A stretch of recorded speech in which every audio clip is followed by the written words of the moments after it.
Hi tasters! I am in a building that is so old. It may go as far back as the 12th century. Definitely has been around since medieval times. This is an ancient grape press in the village of Omodos. This grape press is called Linos Tou Charilaou, and I am actually here with one of the descendants of the original owners, Mr. Charilaou, Athinodorou, who also is the owner of Ktima Gerolemo. And as you know, if you've been watching the channel, I can't stop tasting Gerolemo wines. Absolutely the taste of this summer. So, Mr. Charis, hello. Welcome again. Once again, I have interesting information and things to show to you. I will tell you about this building. This building, as you said, is very old. As far as I can know, is about 800 years old. 7 definitely. It was built on purpose to be a wine press, a grape press, and the place where people here was producing wine. If you see on the back of the building, is divided into 2 levels. There is the back level where producers were putting under this system, pressing system, the grapes, carrying them in baskets like the one we have at the corner.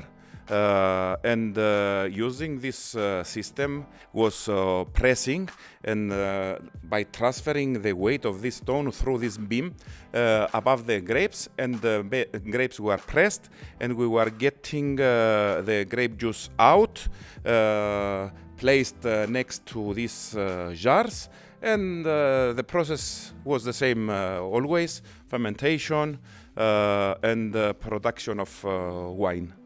The restings, they used to have something like the press we have at the corner, a small press, and they were pressing, and they are getting all what they could as juice for also wine production. This was the main process done here. Later, when people learned making distillations, there is an addition here.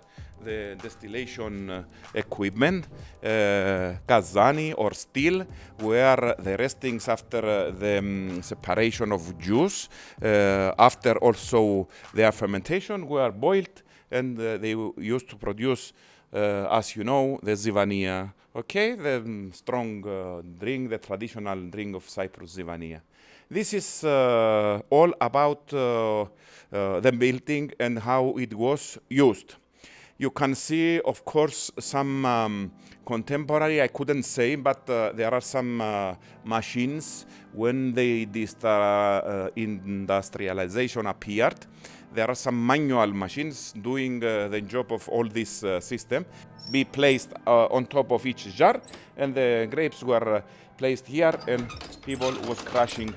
By this, they couldn't separate immediately the stems from the juice. So older people were using more effective and better method to produce their wine, separating directly.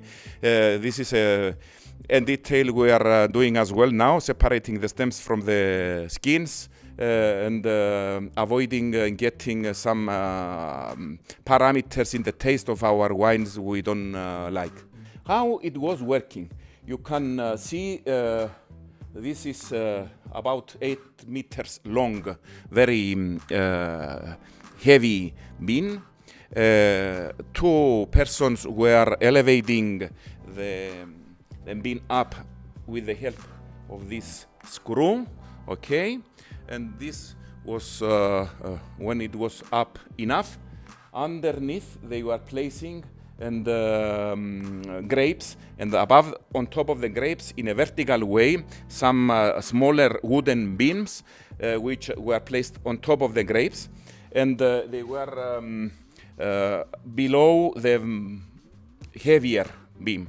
So when everything was ready, they were tending the other way round, and this was getting down. Finding resistance in this end, you can see a hole which is specially built and pay attention to the huge stone specially placed there to resist to the tensions appeared during the process, okay, pressing process.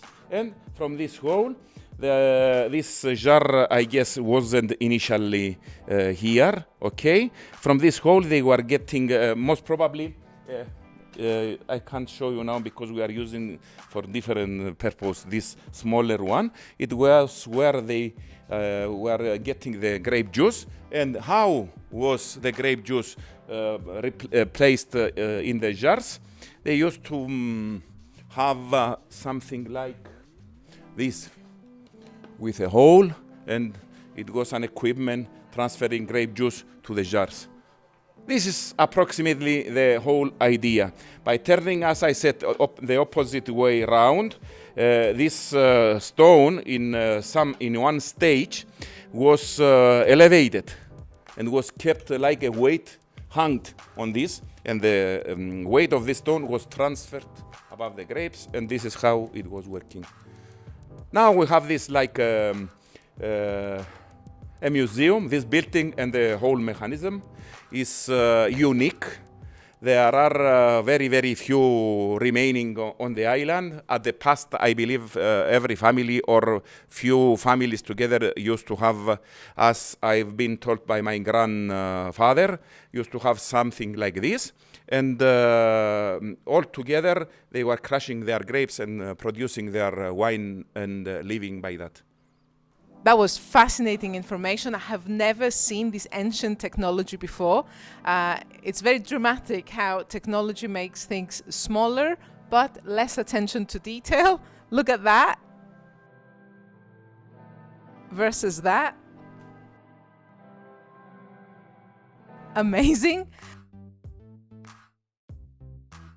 You have to come and visit Omodos at the heart of the Krassochoria region of Limassol, the wine villages of Limassol. Come to Omodos, come to Linos Street, the Grape Press Street.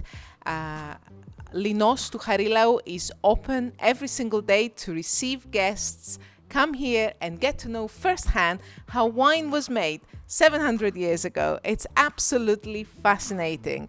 Physics and hard work.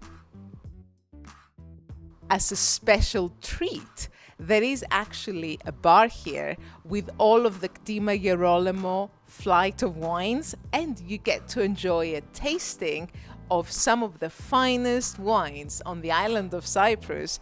Don't miss out on this. Absolutely come to Omodos. A unique experience. Let me show you the bar. Come with me.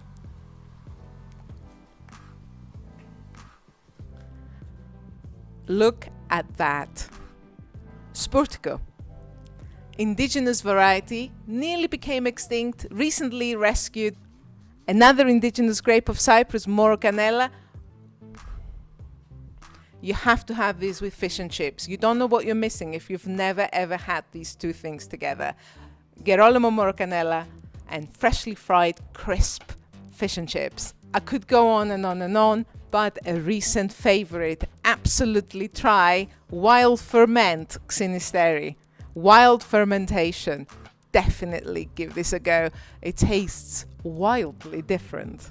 I feel like I need to slow down and take all this information in, but really, really excited to be in this 700-year-old building and actually see how much harder work making wine used to be than it is even today.